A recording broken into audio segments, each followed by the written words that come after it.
La madrugada del 9 de septiembre de 2025 marcó un momento histórico en las relaciones entre Rusia y Occidente. Y es que por primera vez desde el inicio de la guerra en Ucrania, que ya lleva más de 3 años, drones militares rusos violaron masivamente el espacio aéreo de Polonia, un país miembro de la OTAN. Así, según autoridades polacas, al menos 19 drones armados entraron en territorio polaco, lo cual obligó no solo a cerrar los aeropuertos del país, sino que también supuso la primera operación de defensa coordinada de la OTAN contra objetivos enemigos en su propio espacio aéreo. De hecho, Donald Tusk, el primer ministro de Polonia, activó el artículo 4 de la OTAN y dijo que este incidente sin precedentes ha llevado a Europa al punto más cercano a un conflicto abierto desde la Segunda Guerra Mundial. Además, según Zelensky, el presidente de Ucrania, esta violación del espacio aéreo no fue accidental, ya que al menos 8 drones fueron dirigidos deliberadamente hacia Polonia, marcando un nuevo nivel de escalada en la estrategia del Kremlin. Así que hoy, en el viejo continente, que la cosa está caliente, te cuento qué se sabe hasta el momento de los drones rusos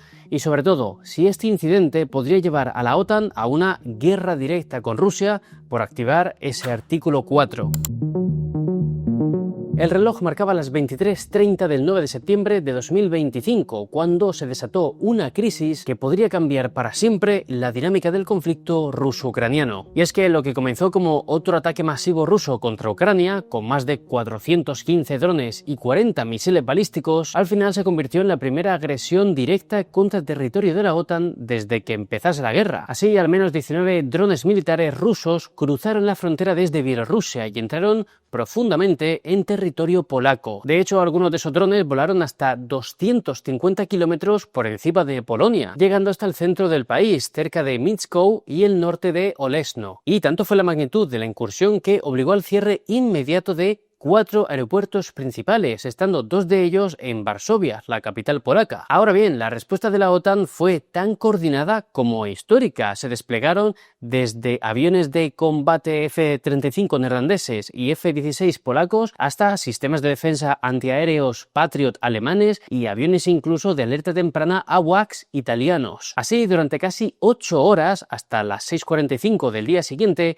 la Alianza Atlántica se enfrentó por primera vez a objetivos enemigos en su propio espacio aéreo, y el resultado final fue que se derribaron al menos 8 drones, mientras que los restos de los otros impactaron en territorio polaco. De hecho, uno de los drones derribados golpeó un edificio residencial, aunque por suerte no hubo víctimas mortales. Pero por todo esto, Zelensky fue tajante en su declaración, remarcando que no se trataba de un accidente. Así, según él, este incidente representa un nuevo nivel de escalada, con drones ruso-iraníes operando en el espacio aéreo de Polonia, en el espacio por tanto de la OTAN. Ahora bien, el gobierno de Putin negó cualquier intencionalidad y el Ministerio de Defensa ruso declaró que no planeaban destruir ningún objetivo en territorio polaco, y mientras el gobierno bielorruso de Lukashenko afirmó que los drones simplemente perdieron su rumbo. Pero vaya, Donald Tusk, el primer ministro polaco, rechazó estas explicaciones, recalcando que buena parte de esos drones volaron directamente desde Bielorrusia, lo que contradice la narrativa del error accidental. Y en cuanto a la Unión Europea, Kaja Kallas, que vendría a ser como la jefa de la diplomacia de la UE y la encargada de asuntos exteriores, reafirmó que todo apuntaba a que se trataba de un acto intencionado, y mientras von der Leyen, la presidenta de la Comisión Europea, calificó el incidente de imprudente y sin precedentes. Pero vaya, independientemente de lo que uno pueda opinar de si fue deliberado o no, lo innegable es que el territorio polaco, o sea, el de la OTAN y el de la UE, fue violado por drones rusos que se estrellaron y que podrían haber causado víctimas mortales. Y claro, este hecho ha marcado un punto de inflexión en los líderes de la OTAN, porque tienen ahora más motivos para creer que Putin estaría dispuesto a cruzar líneas rojas que hasta el momento había respetado. Además, este hecho ha puesto en alerta especialmente a Polonia, la cual tiene una historia de enormes tensiones y conflictos con Rusia,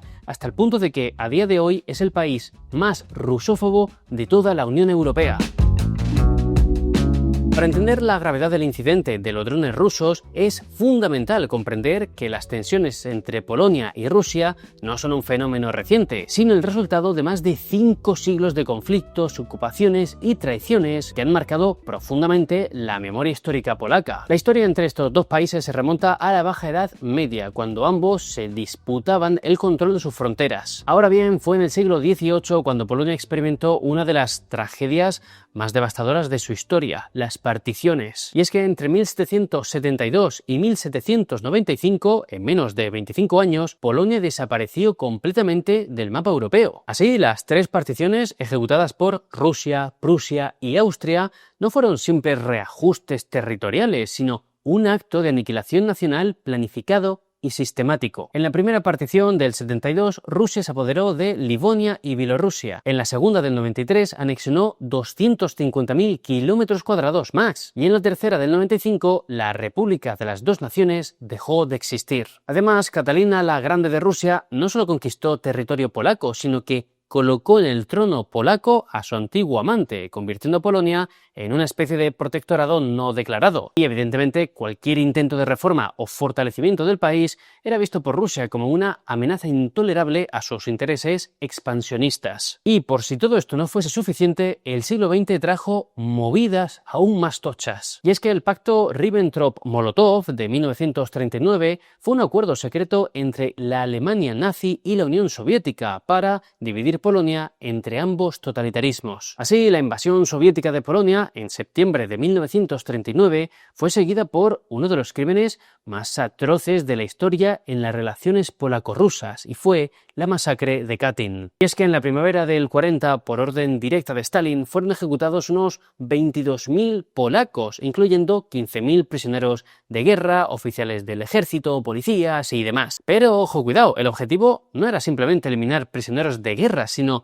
exterminar a la élite estatal de Polonia para facilitar la imposición del sistema totalitario soviético. De hecho, tal y como señala el Instituto de Memoria Nacional de Polonia, Katyn constituye un genocidio planificado. Y aunque durante 50 años la Unión Soviética cargó este crimen a la Alemania de Hitler, en 1990 Mikhail Gorbachev reconoció que Rusia fue responsable de la masacre, declarándola uno de los graves crímenes del estalinismo. Ahora bien, las heridas de esta masacre nunca sanaron y el trauma se agravó en 2010, cuando el avión presidencial polaco se estrelló cerca de Smolensk, camino a la conmemoración del 70º aniversario de esa masacre. Y a ver, si bien ya ha pasado bastante tiempo de este accidente y muchísimo más desde la masacre de Katyn, lo cierto es que las relaciones entre Polonia y Rusia siguen marcadas por estos fantasmas del pasado. Así, Rusia ha acusado repetidamente a Polonia de revisionismo histórico por honrar precisamente a las víctimas de Katyn, y mientras Polonia acusa a Rusia de distorsión histórica sistemática, especialmente desde 2014, cuando Putin firmó un proyecto de ley que castigaba cualquier comparación de los crímenes de guerra nazis con los soviéticos. Tras esto, en 2017, el Gobierno de Ley y Justicia, encabezado por Mateusz Morawiecki, destruyó la mayoría de los monumentos de guerra soviéticos en Polonia, y los rusos achacaron a los polacos no haberles dado las gracias por haberlos liberado de la ocupación nazi, lo cual ignoraba deliberadamente las décadas de opresión soviética posterior. Y bueno, a día de hoy, el gobierno polaco de Donald Tusk está construyendo lo que él ha denominado como el escudo del este de Polonia. Esta iniciativa pretende fortalecer las defensas polacas, pero también las de la Unión Europea, ya que Polonia representa gran parte de la frontera oriental de la UE y limita geográficamente con Bielorrusia y con Rusia a través de Kaliningrado, su enclave europeo. Así, el objetivo del escudo del este es prepararse militarmente para hacer frente a posibles agresiones militares provenientes de Rusia y Bielorrusia. Pero ojo, cuidado, este escudo no es un simple muro, sino una infraestructura defensiva multifacética, ya que en primer lugar tiene trincheras, búnkeres, fosos antitanques, erizos de acero y hormigón y franjas de tierra para minar. A continuación está su infraestructura ligera, que son redes de carreteras entre puntos estratégicos, como entre hospitales y lugares de almacenamiento. Y por último están los elementos de defensa inteligente, que incluyen sistemas de reconocimiento, visión por satélite y antidrones, y que están diseñados para prevenir amenazas híbridas. Y este plan, que pretende cubrir unos 700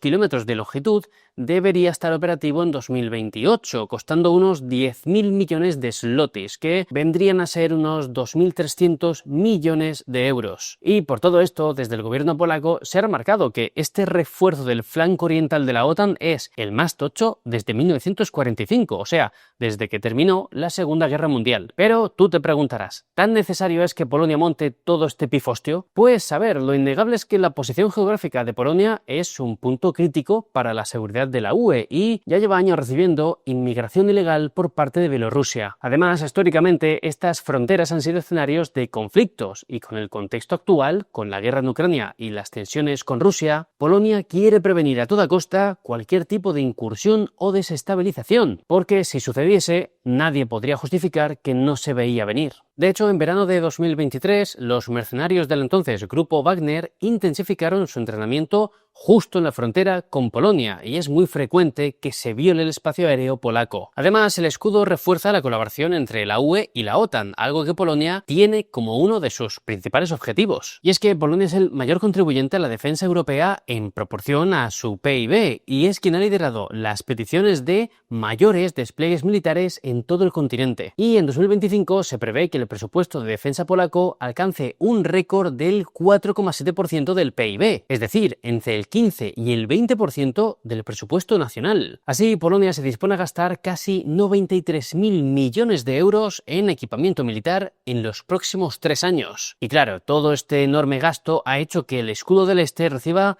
fuertes críticas por varios motivos. Para empezar, porque se cuestiona si estas ambiciones del gobierno de Tusk son realistas y sobre todo sostenibles a largo plazo. Además, hay cierta preocupación por el impacto ambiental que tendrá todo este escudo, ya que las zonas fronterizas por las que se construirá serán en gran parte zonas salvajes, de espesos bosques, pantanos y cientos de lagos. Pero vaya, a pesar de todas estas críticas, el gobierno polaco está decidido a seguir adelante, ya que considera el escudo del Este no solo como una pieza clave para su seguridad nacional, sino para toda la estabilidad de Europa. Y claro, con el incidente de los drones del 9 de septiembre, pues la idea de tener este escudo del Este no ha hecho más que ganar peso y reforzarse. Y es que este incidente con los drones debe entenderse no solo como una violación del espacio aéreo polaco, sino como la continuación de una larga historia de agresiones rusas. Así, tal y como dijo Donald Tusk, este incidente ha llevado a Polonia al punto más cercano a un conflicto abierto desde la Segunda Guerra Mundial. Y por este motivo, el gobierno polaco activó el artículo 4 de la OTAN, generando la duda de si la alianza militar podría entrar en conflicto directo con Rusia. El artículo 4 del Tratado de la OTAN es un mecanismo que obliga a los 32 miembros de la alianza a consultarse cuando la seguridad de cualquiera de ellos está amenazada. O sea que el artículo 4 es el antecedente del temido artículo 5, la famosa cláusula de defensa colectiva que sí que podría desencadenar una guerra total entre la OTAN y Rusia. Ahora bien, cabe decir que esta no es la primera vez que se invoca el artículo 4 desde que empezó la guerra en Ucrania, porque Estonia, Letonia y Lituania ya lo habían solicitado. Sin embargo, la diferencia crucial es que ahora la amenaza ya no es potencial, sino que se ve como real, porque el territorio de la OTAN ha sido violado por fuerzas rusas armadas. De hecho, el secretario general de la OTAN, Mark Rutte, convocó una reunión de emergencia y todos los aliados realizaron propuestas de apoyo a la defensa aérea de Polonia. Ahora bien, está surgiendo el run de si este incidente con los drones rusos podría acabar activando el artículo 5, pero para ello el incidente, primero de todo, tendría que considerarse un ataque armado contra Polonia y por el momento la OTAN no lo ha calificado en estos términos. O sea, ayer mismo, el 12 de septiembre, Rutte no quiso decir si creía que la incursión de los drones fue un acto deliberado de Rusia. Tan solo dijo que, de serlo, el incidente pues sería mucho más grave. Por tanto, por el momento no tiene pinta de que se vaya a activar el artículo 5 ni que la OTAN vaya a entrar en conflicto directo con Rusia. De hecho, este artículo tan solo se ha invocado una sola vez en toda la historia y fue tras los ataques terroristas del 11S contra Estados Unidos. Ahora bien, cuidado, el tema podría volverse más delicado en caso de que Rusia repitiese o intensificase este tipo de incursiones o, en un peor escenario, que hubiera muertos en un país de la OTAN por este tipo de incidentes. Y poca broma que el precedente más cercano fue el incidente de Przewodów del 15 de noviembre de 2022, cuando un misil cayó en Polonia matando a 2 civiles. Ahora bien, las investigaciones posteriores concluyeron que se trataba de un misil de defensa aérea ucraniano y no ruso, y esto fue lo que evitó una crisis mayor. Pero bueno, ante todo esto, Donald Trump, el presidente de Estados Unidos, dice ahora estar considerando nuevas sanciones contra Rusia, dando a entender que se le está acabando la paciencia. Y no es para menos, porque si miramos a los datos, desde que Trump tomó el cargo, Rusia ha lanzado más misiles y ataques con drones contra Ucrania que antes. Por tanto, ahora el dilema fundamental para la OTAN es mantener su credibilidad al mismo tiempo que no provoca un conflicto que pudiera conducir a una tercera guerra mundial. Y sin lugar a duda, la OTAN está ante una prueba de fuego también para ver el compromiso de todos sus miembros con la defensa colectiva. Eso sí, de momento también te digo que parece que están cumpliendo, porque el propio Rutte ya ha confirmado que la alianza lanzará una nueva misión denominada Centinela Oriental,